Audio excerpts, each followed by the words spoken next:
কুমিল্লার চান্দিনায় রাতের অন্ধকারে নির্জন বাগানে নিয়ে নগ্ন করে এক নারী এনজিও কর্মীকে যৌন নির্যাতনের ঘটনায় থানায় মারামারি মামলা নিয়েছে পুলিশ। রাজনৈতিক ব্যক্তিদের সাথে আতাত করে যৌন নির্যাতনকারীদের বাঁচাতে এবং ঘটনাকে ভিন্ন দিকে প্রবাহিত করতে নামমাত্র মামলা নিয়েছে বলে পুলিশের ওপর অভিযোগ তুলছেন সাধারণ মানুষ। এ ঘটনায় আইনের প্রতি আস্থা হারাচ্ছে সাধারণ মানুষ, এমনটাই মনে করছেন বিভিন্ন শ্রেণী পেশার মানুষ। মামলার আসামিরা হলো চান্দিনার তুলাতুলি গ্রামের মোখলেসুর রহমানের ছেলে স্বপন মিয়া প্রকাশ চোরা স্বপন। স্বপন চান্দিনা পুরো গণতান্ত্রিক যুবদলের সহসভাপতি। একই গ্রামের সেলিম মিয়ার ছেলে মোহাম্মদ শাওন, মজিবুর রহমানের ছেলে মোহাম্মদ আনসার ও একই গ্রামের রবিউল। নাম প্রকাশে অনিচ্ছুক একাধিক প্রত্যক্ষদর্শী জানান, এনজিওর কিস্তির টাকা নিয়ে ফেরত যাওয়ার সময় সোমবার সন্ধ্যা 6:30টায় চান্দিনা পুরসভার তুলাতুলি গ্রামে আইডিএফ নামে একটি এনজিওর 2 কর্মীকে আটক করে সংঘবদ্ধ একটি বখাটে দল। তাদেরকে আটকের পর বৈদ্যুতিক শকার দিয়ে পুরুষ ও নারী কর্মীকে একের পর এক শক দিতে থাকে। এক পর্যায়ে নারীর ওড়না দিয়ে পুরুষের হাত বেঁধে 2 জনকে টেনে হেঁচড়ে একটি নির্জন বনে নিয়ে যায়। সেখানে রাত 11টা পর্যন্ত আটক করে তাদের মারধর সহ নারী কর্মীকে নগ্ন করে যৌন নির্যাতন করে 4 বখাটে যুবক। এ সময় তাদের কাছ থেকে কিস্তির আদায়ের করার টাকা, ব্যক্তিগত টাকা ও স্বর্ণের কানের দুল, মোবাইল ফোন লুটে নেয়। এ সময় নির্যাতনকারীরা নারী কর্মীর নগ্ন ভিডিও ফেসবুকে ছড়িয়ে দেওয়ার ভয় দেখিয়ে 2 লক্ষ টাকা চাঁদা দাবি করে। বিকাশে 20,000 টাকা প্রদান করেও রেহাই পায়নি তারা। ইফতারের পরে আমাদের একটা বগে কালেকশন ছিল, ওটার জন্য আমরা গেছিলাম 2 জন। ওরা আমরা যাওয়ার পথে ওরা আমাদেরকে ওদের গাড়ি নিয়ে একদম সামনে এসে আটকায়, আমার চাবি নিয়ে সাথে সাথে আমাকে ইলেকট্রিক শর্ট করছে। ইলেকট্রিক শর্ট দিয়েছে আমার তোয়াতুলি, এটা হচ্ছে যে প্রজেক্ট এলাকা আমাদের রয়েছে। ওরা আমাদেরকে ধরে সাথে সাথে আমার শর্ট দিয়েছে, ইলেকট্রিক শর্ট গাড়ি। ওই মেয়েটার এক পাশে নিয়ে গেছে, আমার সাথে কথা বলেছে ওর কাছে সব কিছু খুঁজতেছে, মোবাইল, টাকা পয়সা, স্বর্ণ মানে যা ছিল সব নেওয়ার জন্য বলছে। আমাদের ক্যাশ ছিল, যা ছিল ক্যাশ, আর মানি ব্যাগে ছিল 14,000। তারা হচ্ছে যে শিপন, স্বপন, রবিউল, আনসার, 4 জন। স্বপন নামে যে ছেলেটা সবসাথে নোংরা, আমি যতগুলো ভিডিও করছে সবগুলো ছেলেটা করছে। আর আমাদেরকে বিলের মধ্যে নিয়ে জিম্মি করে মেয়েটা হাত পা বেঁধে ফেলেছিল।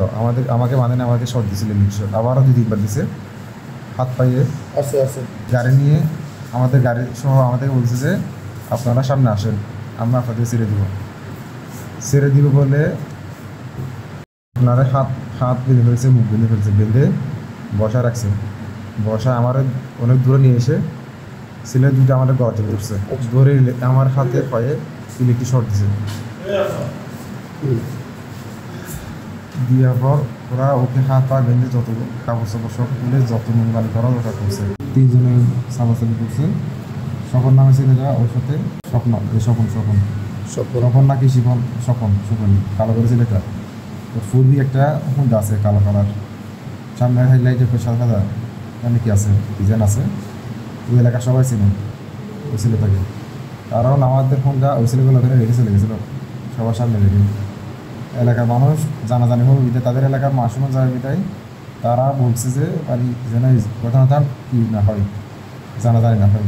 আর এরা 1 সপ্তাহ আগে 2টা মেয়েকে দর্শন করছে, কিন্তু নিজ মুখ থেকে আমাদের বলতেছে যে তোমরা যদি না করো আমরা তোমাদের সাথে এভাবে করবো। আরেকটা এনজিওর অফিসের থেকে 2 লাখ টাকা এসেছিলাম নিয়ে আমাদের এভাবে বলতেছে, আমাদেরকে টাকা পাঠাতে বলছে। ওর বোনের আমি কল দিছি, টাকা পাঠাচ্ছি 20,000 টাকা।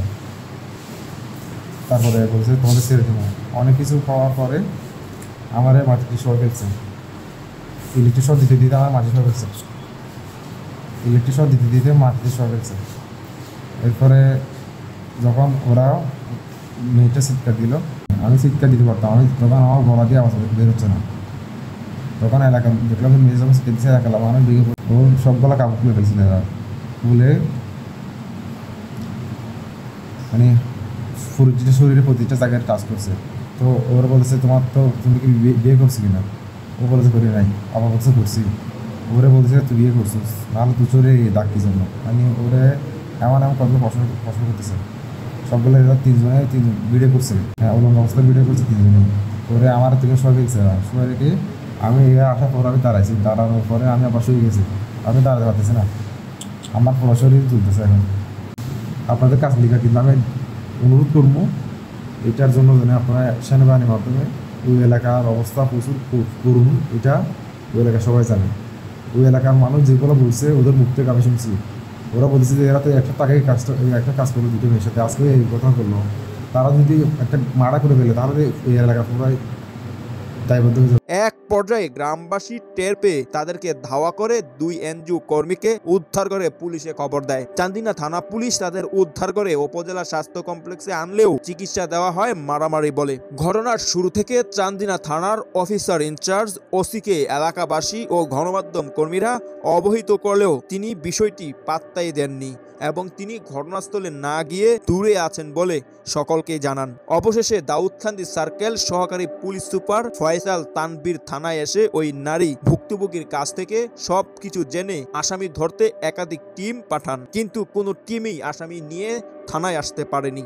এদিকে এনজিওর ওই নারী কর্মী আসামি ধরে ভিডিওগুলো উদ্ধার করতে পুলিশকে বারবার অনুরোধ করলেও পুলিশ অভিযুক্তদের বাঁচাতে কোনো একটি মহলের সাথে সখ্যতা গড়ে মামলা নেন মারামারির ঘটনা দেখিয়ে। চান্দিনার পুরো এলাকার বাসিন্দা তানভীর ইসলাম জানান, সারা দেশে ধর্ষণ ও যৌন নির্যাতনের বিরুদ্ধে সরকার, আইন শৃঙ্খলা বাহিনী এবং সাধারণ মানুষ যখন সোচ্চার, এমন মুহূর্তে চান্দিনায় নারী এনজিও কর্মীকে যৌন নির্যাতনের ঘটনাটি পুলিশ ভিত্তি দিকে প্রবাহিত করার বিষয়টি অত্যন্ত দুঃখজনক। আমরা এই ঘটনার সুষ্ঠু তদন্ত ও দোষীদের দৃষ্টান্তমূলক শাস্তির দাবি জানাই।